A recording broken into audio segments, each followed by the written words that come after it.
Alright guys, my name is Zachary. I'm a software architect at EPAM, and I live in Philadelphia, Pennsylvania. I came down here just for this meetup. I wanted to introduce you guys to Sitecore UML. It's a new tool that I wrote sometime over the summer. It's a visualization tool for Sitecore architects.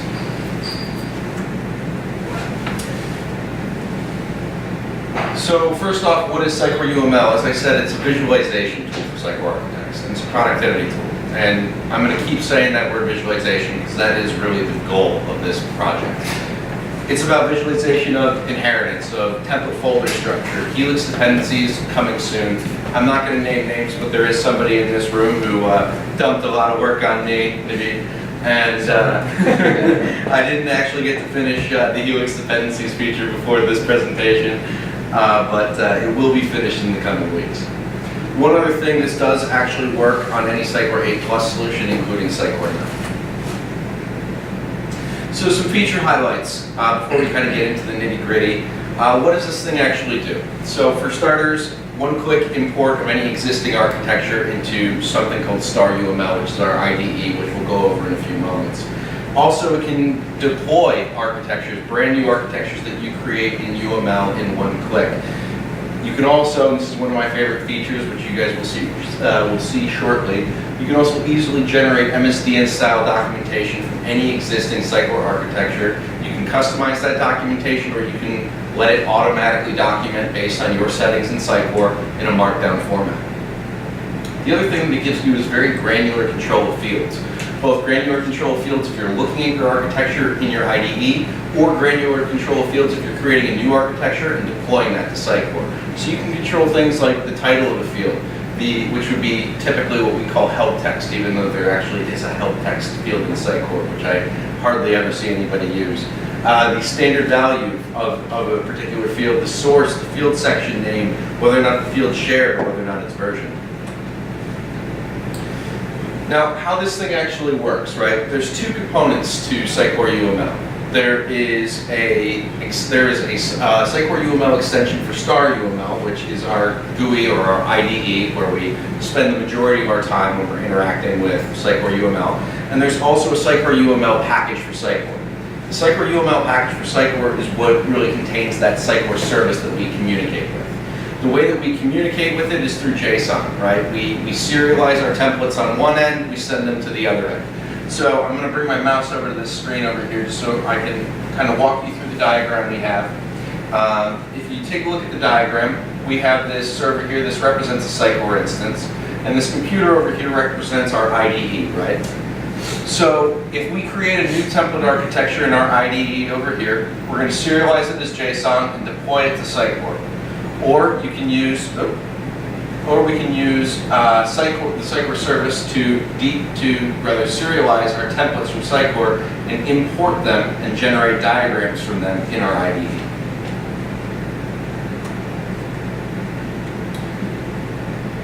Now, has anybody here ever used SitecoreUML before? Awesome. Okay. Does anybody here know UML? No. Yeah? A few people? Here. How about we do a show of hands? Awesome. Wow, that's a lot more people than I actually expected. All right, cool. So SitecoreUML is one of the most popular UML diagramming and modeling tools on the market right now. It's different from a diagramming tool like Microsoft Visio because it actually is a modeling tool, right? A diagramming tool like Microsoft Visio is all about the visual, right? It's about creating pretty pictures and flowcharts and little connectors between them. A modeling tool actually lets you create a model, something that doesn't have to be graphical. The diagramming aspect of it is just a graphical representation of the model that you've created. UML is technically a language, which makes SitecoreUML technically an IDE. And most of your interactions with SitecoreUML or with SitecoreUML rather, are going to be performed through the SitecoreUML IDE. One thing that is pretty important to note, even though you go onto the SitecoreUML website and it gets a little bit confusing, it's 100% free. You can pay for it. I recommend that you do if you're going to use it long term, but you don't have to. Who here has used Sublime Text in their life? Yeah, you know when you download Sublime Text and then you open it, and then every time you go to save or open it, it's like, hey, you're using the evaluation version. You want to buy this? You can buy it, or you can choose not to. it never expires, right? You have the same feature set as the full version. So we did a little show of hands earlier. Again, there were a lot more people than I expected who actually knew UML in this room, but you don't need to know UML in order to use Sitecore UML. Again, it's not about the UML. Don't get hung up on the UML. You only need to use UML if you're creating a new architecture from scratch. And even then, you still don't need to know UML. I'm going to show you guys the documentation real quick, as soon as I can find my mouse.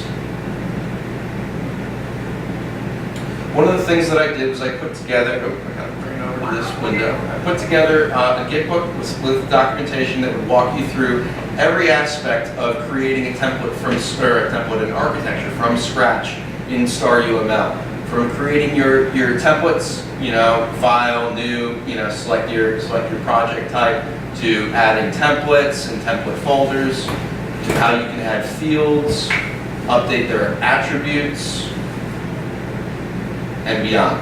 So the documentation itself is pretty thorough, and you guys shouldn't have any trouble if you don't know UML. And if you do, always feel free to reach out to me. I'm always available over Sitecore Slack. So use cases, when would you use something like this? I've actually already used this on several projects already. Primarily I've used it for audits. This has been one of the most helpful tools. There have been 2 projects so far that I've used this as a ramp-up tool, where I've used it to kind of help me get familiar with the project. I've also used it on audits where I wasn't really just trying to ramp up onto the project, and I wanted to see what kind of structure that they had. The other thing that it's useful for is creating new architectures. Now, personally, I don't necessarily envision myself creating an entire new complicated architecture from scratch, all within UML. I more envision myself creating bits and pieces that are kind of set the framework or set the stage for that. But can I get a show of hands real quick? Who here has created a Sitecore architecture and documented it in, say, an Excel table or a spreadsheet? Nobody? Does anybody here document the Sitecore architecture that they've created? Nobody? Oh, a couple people. All right, cool. Yeah. Who here likes tables for that kind of stuff, or likes Word for that kind of stuff? Probably the best. Yeah. I love it. Yeah, love it, right? Right? Isn't it awesome? No. Don't you love continually writing? Here it inherits this base template, and then it inherits that base template, and then it's going to inherit that. Instead of doing that, why don't we just take the one template and draw a little arrow to all the other templates that it inherits? That's what UML is all about. So visualization. So this is the last thing I want to cover before I show you guys the demo, is a little bit more about the visualization aspects of Sitecore UML. So somebody actually, who happens to be in this room, pointed out to me a really important fact, and it was really helpful and kind of helped me pivot the way that I approached and thought about Sitecore UML. Most Sitecore architects don't UML it out. Sitecore architects don't necessarily wake up in the morning and say, I want to start doing some UML today, right? What they're going to say is, I want to start creating some templates, right? I want to start building a little piece of architecture. They don't think about it from a UML side of it. Don't get hung up on that UML side. Sitecore UML really is about visualization. So existing architectures, and before I say anything, the image that you're seeing here is actually, you'll see the full image in a bit. In fact, we're going to generate it from scratch. But that's a little snippet of the template folders diagram from a Habitat solution. So visualizing existing architectures has been an incredibly useful feature of Sitecore UML for my work personally. I mentioned that I've used this for a couple of audits. Being able to look at something that's a diagram, it's a visual way of being able to walk through the structure of another solution that you are in no way, shape, or form familiar with, it's incredibly, incredibly helpful. New architectures as well, and the image you're seeing here is just kind of a little sample architecture that I created. Being able to kind of create and at the same time visualize those new architectures. Remember how I was talking about, let's just start adding little arrows, right? As opposed to doing all those base templates. It's so much easier just to add the little circle to the page and then draw arrows, right? That's exactly how you would define inheritance in Sitecore UML. Now here's the part that's coming soon, the Helix dependencies. It should drop within the next few weeks if my schedule kind of frees up a little bit, that is.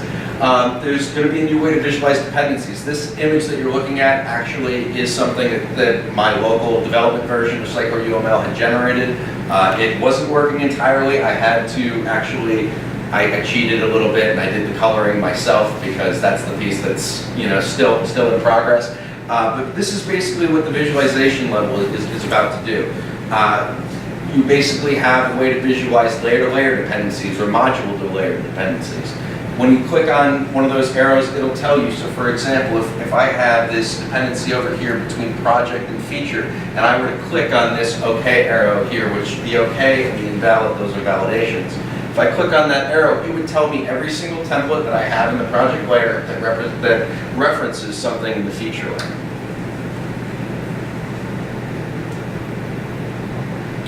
And lastly, there's also one of the things that you guys are going to see that I have received some feedback on, some critical feedback on, is the fact that some of the diagrams that get built, and I totally agree, end up being very, very complex and very, very large. And this makes sense. You're generating a single diagram that's based on well, you're technically generating two diagrams that are based on a giant architecture, right? A full site, an existing site. It's going to be hard to see some of that. So one of the things that has been suggested is that I create a single diagram for every single Helix module. And that is another feature that's coming soon. So at this point, I'm going to give you guys a quick demo.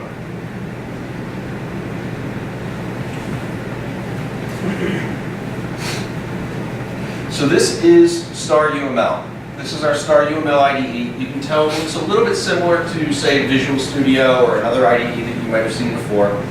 You have your toolbox over here where you can click and drag components. You have your Model Explorer, which is somewhat analogous to a Solution Explorer in Visual Studio. And down here we have little editors for things like, say, property, styles, documentation, and the Sitecore field editor. So before I show you guys how to import an architecture, the first thing I'm going to do is kind of just get you guys playing with the style of Sitecore UML, and we're going to just create a little sample architecture together. So I usually use the example of a blog, just because that's typically easy for a demo. So I'm just going to start us off and create a base page template.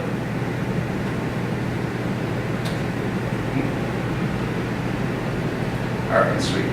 Can anybody give me a field that would belong on a base page template? What's that? Title. Title. Awesome. Let's do a couple of those. Let's do navigation title. Let me move this so you guys can see. And we're going to make that a single line text field. Now, before I add another field, notice that I actually fully spelled out single line text. That's not something that I have to do here with Sitecore UML. Sitecore UML ships with a config file that actually has a mapping. That mapping has a bunch of abbreviations that you can use that are all aliases for that field type. There's single line text. I could also do, say, browser title.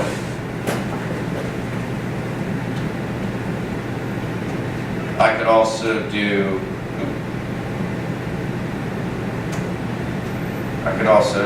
page title.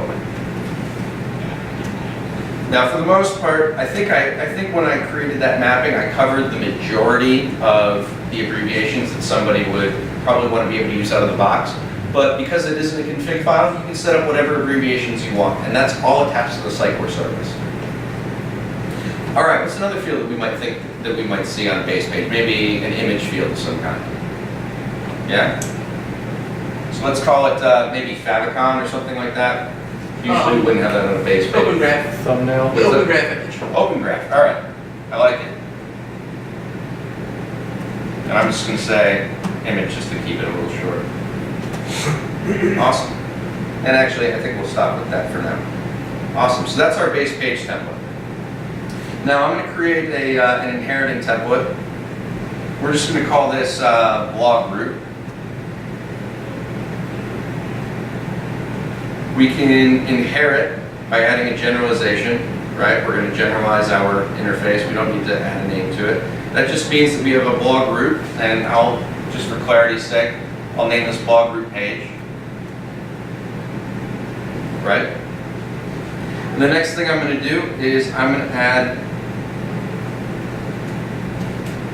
blog post page.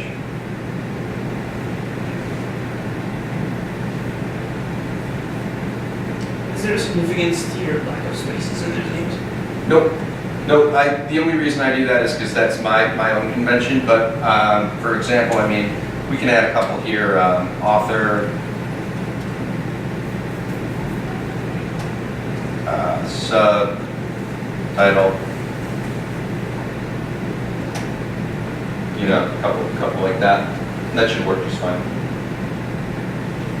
Now, one of the things that we didn't do up front, which is totally fine, is we didn't establish a folder structure, right? So we have a class diagram here. It's called name. Typically, I also have project templates that we can use from here to automatically set up a Helix project for you from scratch. But just to get you guys familiar with kind of how this actually works in practice, I'm going to add a package diagram. Now, for those of you who aren't familiar with UML, a package is analogous to a folder, right? So our template folders diagram, which I will name this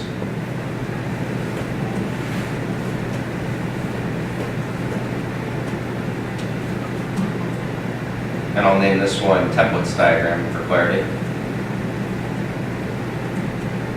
Our template folders diagram will contain all of our packages, right? So in Helix, we have 3 packages by default, right? 3 folders by default. We know we've got foundation,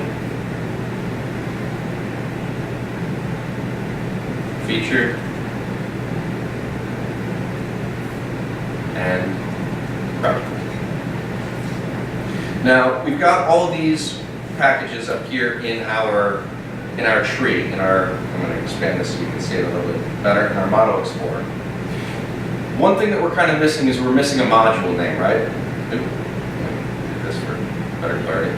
We're missing a module name, right? We created a bunch of pages. It probably makes sense, even though we created blog pages. It kind of makes sense that maybe we just create a pages feature model, right? Or a page feature model. And I'm going to add a containment. That's this little lollipop here. That shows that the feature project, or package rather, contains the page project, or package. And if we look over here in the Model Explorer, you'll notice that that actually demonstrates and visualizes that parent-child relationship. Now I can actually take each one of these templates and click and drag, and even though you don't see them here in the diagram, that parent-child relationship is maintained. And I'm going to prove that to you guys in just one moment. Now the last thing I'm going to do is I'm going to show you guys how we're going to actually generate this architecture.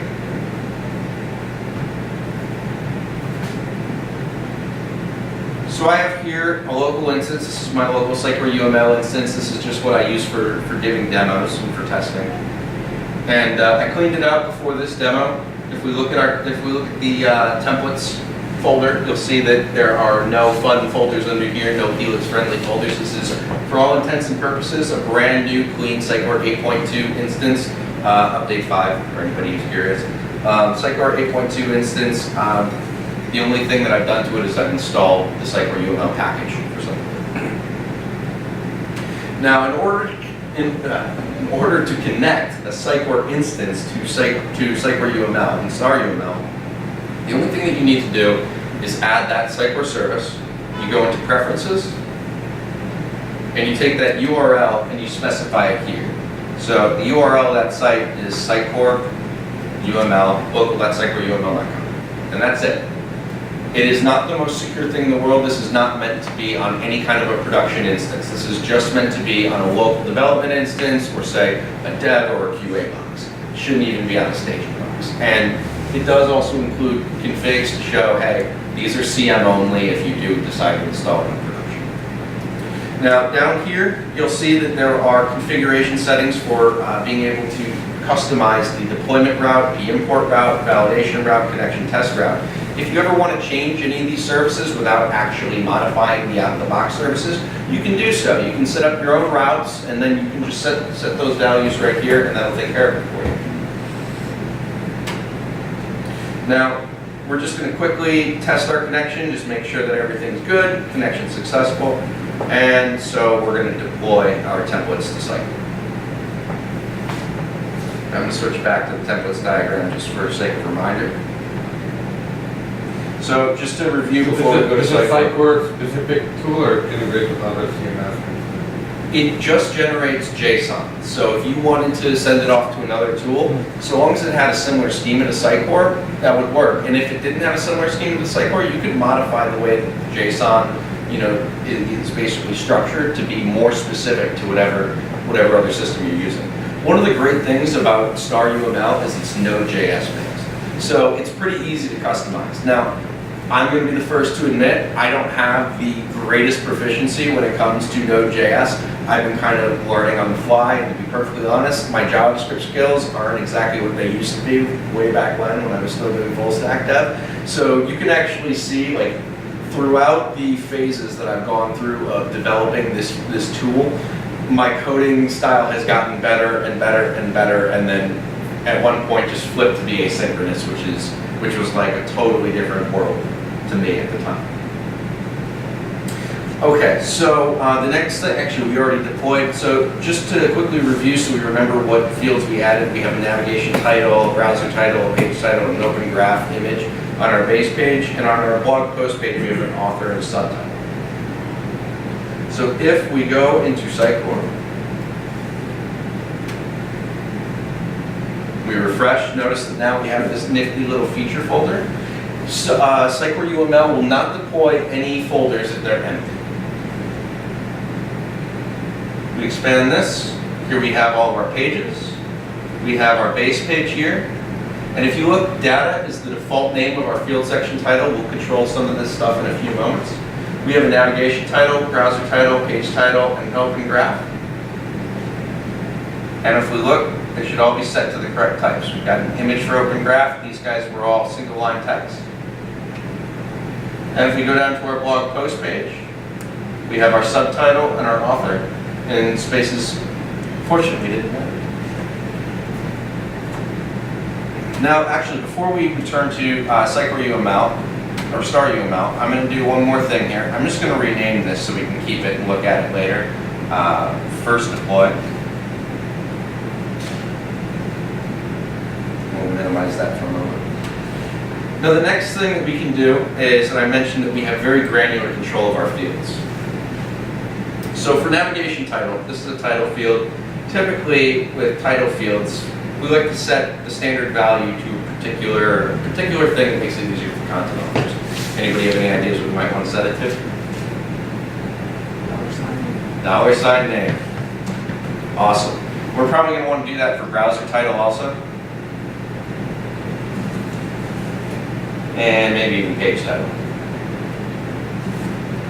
And since my convention is to do no spaces in the field name, it's nice for our content authors to be able to read things the way humans would read them, as opposed to the way developers read and write them.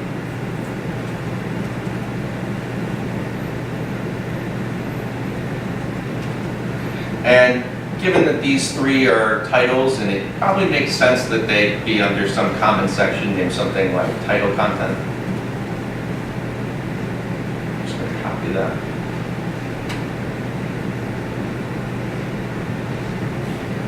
And our open graph image, let's say that it has a source. I'm just going to say /Sitecore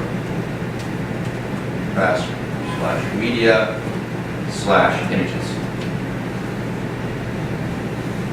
Just for sake of ease. And let's deploy this guy one more time. Let's go back to Sitecore.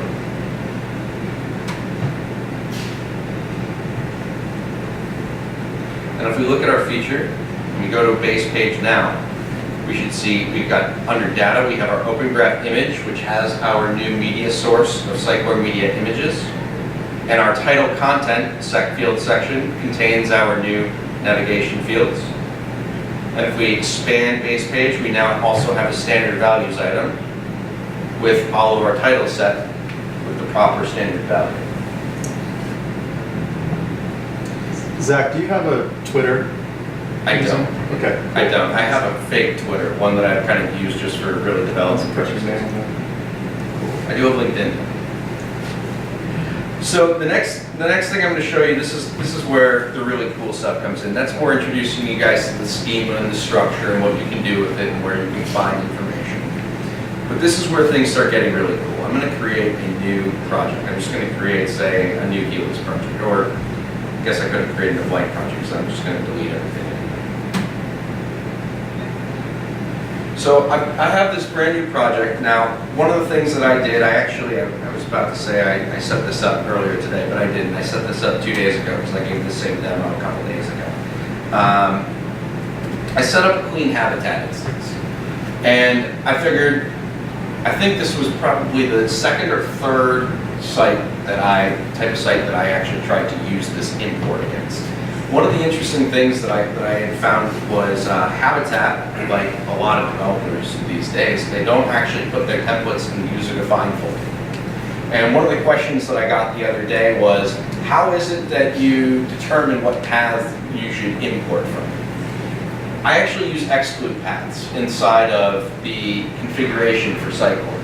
And Habitat was actually one of the sites that kind of really demonstrated the need for something like that, and the need for that kind of configuration.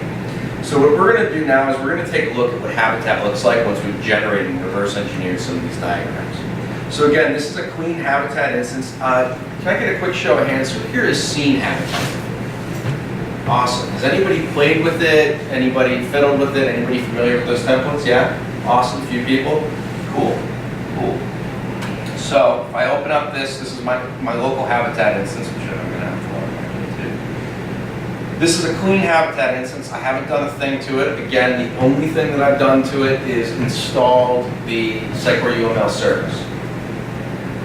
All the normal templates, no other templates, nothing like that. Now what I'm going to do is I'm going to test my connection. Oop, connection test failed. I must have spelled something wrong. Oh, habit. That might not be a good site. What about Habitat? All right, let's try that again. Connection test.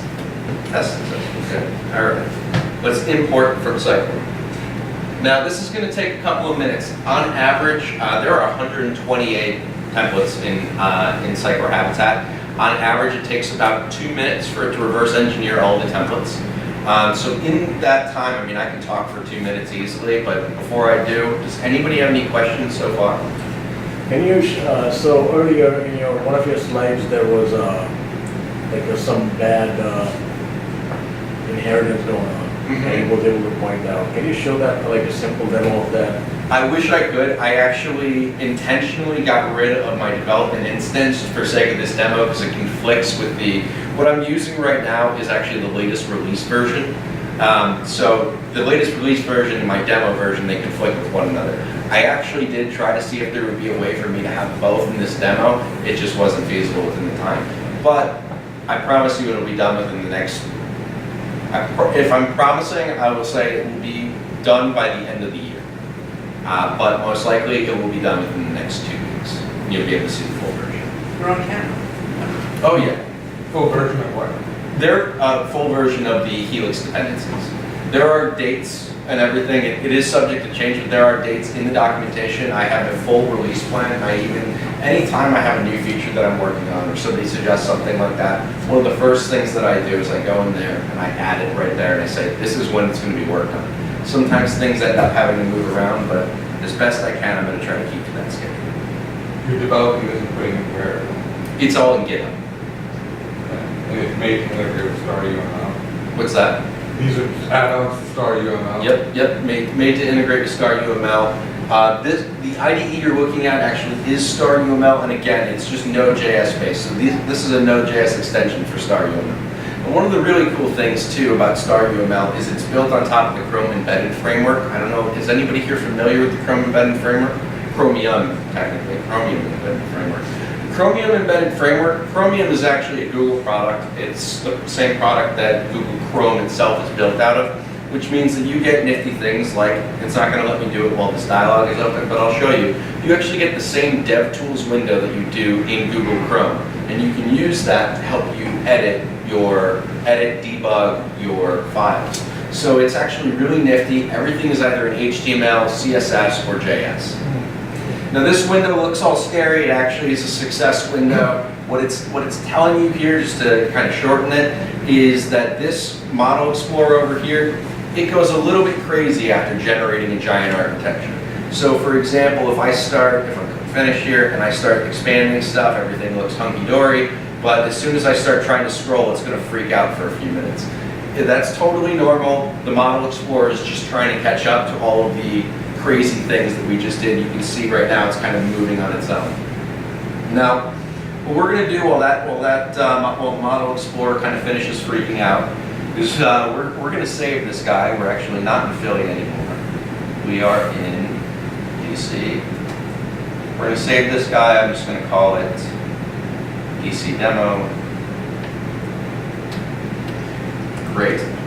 Now, I'm going to show you guys my favorite feature, and this actually isn't a feature I can personally take credit for. This is a feature of SitecoreUML. Before I show it to you, I want to make one other promise. This is something that is kind of a convention of mine and a pet peeve of mine. I actually am not one of those developers who does not like to document things. I like when things have documentation. It's a pet peeve of mine when developers write things and there is no documentation. So everything I do is documented. I have a policy, if I write a new feature, it will be documented within 2 days of publishing. The only reason that this feature, there are actually 2 reasons why this feature is not documented is A, I'm not the one who wrote it. B, not only did SitecoreUML document it, but I like the shock value during demos, and I like looking at everybody's faces when they see this for the first time. My work. So I'm going to export this architecture, which we just generated, right? We just generated the Helix architecture. We haven't looked at it yet, but I'm going to export it. Yeah, this was the habitat for Brent. I'm going to export it as HTML documentation. And I'll just add this, I'm totally using this for fun.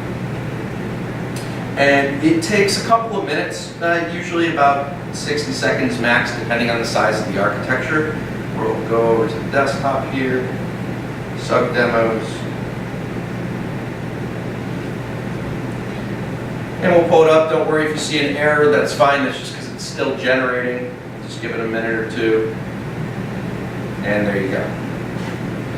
So we actually just generated HTML documentation for this architecture. Now it gets cooler. I know you guys, before you guys see this, I know you guys really want to see these giant diagrams that we just generated from Habitat. First, I'll show you this one. This is the template folders diagram. So this is actually a diagram of all the template folders that are in Habitat. After I generated this for the first time, I was so wowed by this, I had to zip it up and I sent it over to Thomas Elblum. I figured if he created Habitat, he at least should get something for it. And this here is, and this is about to get crazy, and you're going to start seeing why I've received some of that feedback saying, why can't we get module by module diagrams, which is coming soon. You're going to start seeing how this is all, how all the Helix template inheritance diagrams can start getting really, really crazy. It's still going. Here's where it starts. Boom! But the point is, you can still kind of get a general sense of what are the most used templates? What are your biggest dependencies? You know, what is it on the site that things are using most? Where is the main focus of your templates? Now that's cool, but let's take a look at some of the really cool stuff. Now, in my last demo, I used this item, so admittedly, it was completely by mistake, but it turned out to be a really cool item to use. FAQ group. Now, we're all .NET developers, right? Who here likes MSDN?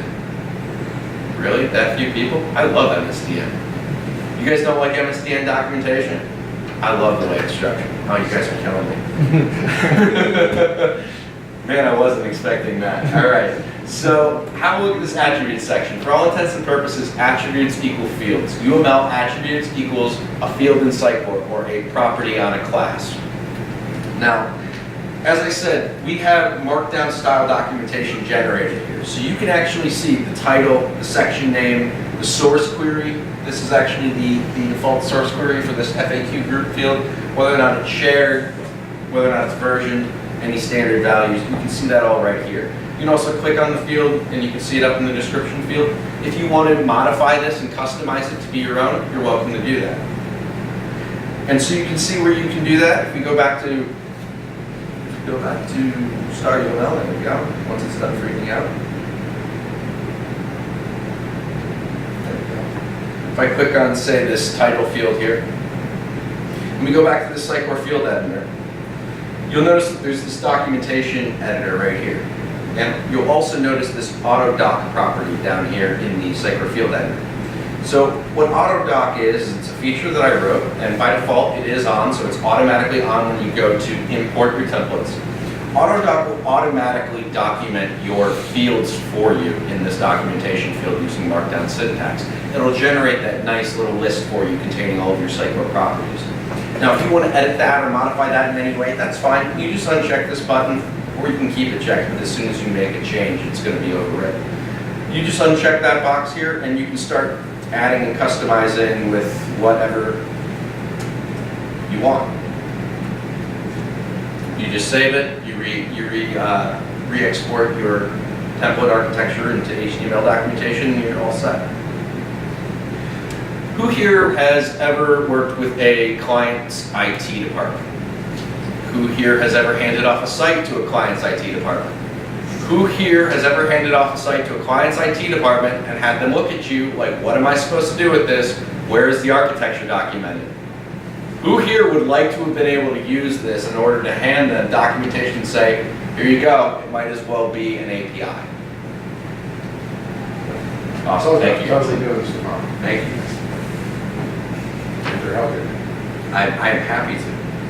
I'm still having a hard time believing I'm actually seeing what I'm seeing.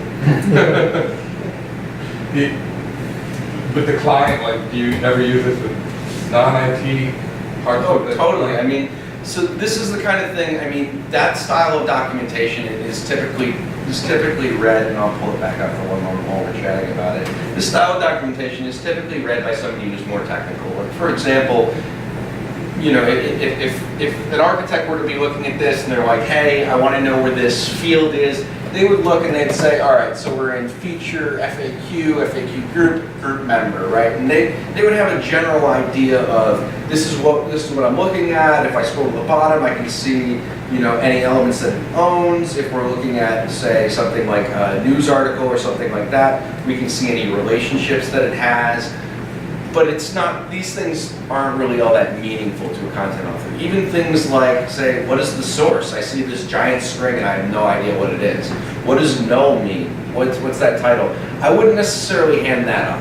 However, what I have thought about doing is if you create the same documentation and you generate it here and you turn off AutoDoc and you were to say, update all of this and say, I lost this thing. I believe this was a title field. Pretty sure it was. We'll just go and put it up. Yeah, it was this one. If you just go ahead and say, all right, well, this is a field name title, and you wanted to say, for example, this will be the title of your login teaser component. This will display login page.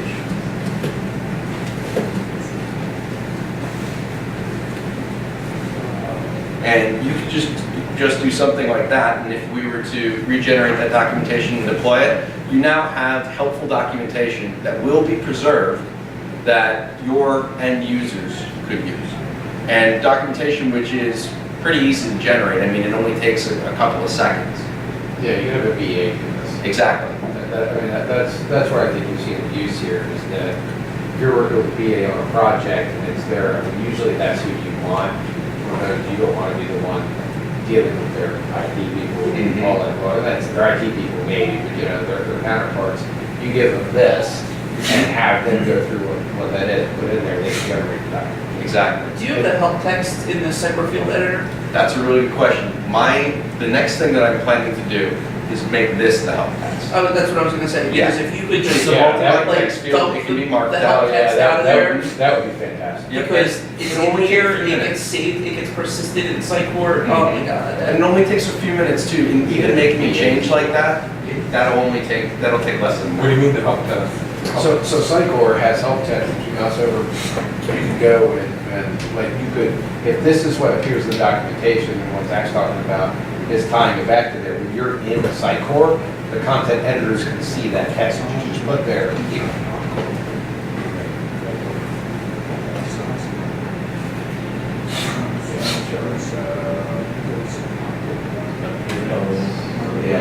Yeah. This long description field right here is exactly what I'm going to set to be that markdown documentation.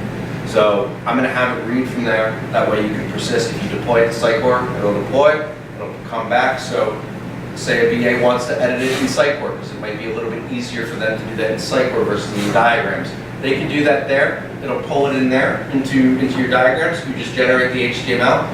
You now have something that you can generate a version with AutoDoc enabled that you can just hand off to your IT department, or you can have the documentation that you don't use AutoDoc for, that you hand off to your content authors.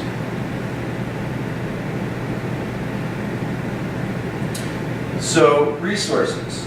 So as I mentioned, there is some pretty thorough documentation in the Git book. I'm going to show that actually one last time.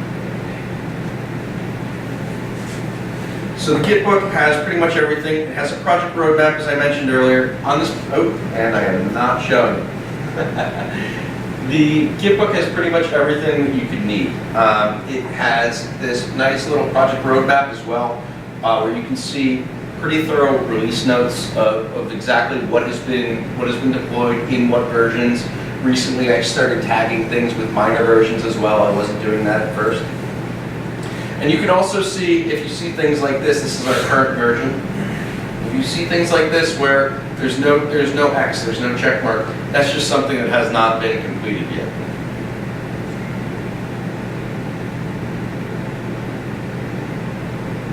Next, you can also check out, as soon as I can find my mouse, you can check out the project page on GitHub. There we go. You can check out the project page on GitHub. I have done quite a few commits. I do actively maintain this. I have not had all that much free time lately, but I mean, even with the lack of free time I've had, I still take as much time as I can to fix bugs. So I noticed a bug 2 days ago. Actually, I noticed a bug right before I did one of my demos.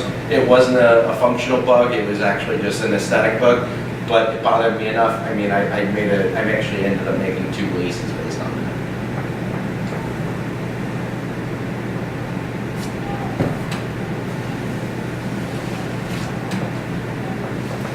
Thanks so much for listening, guys. Does anybody else have any other questions? No? Awesome. Thanks so much, guys.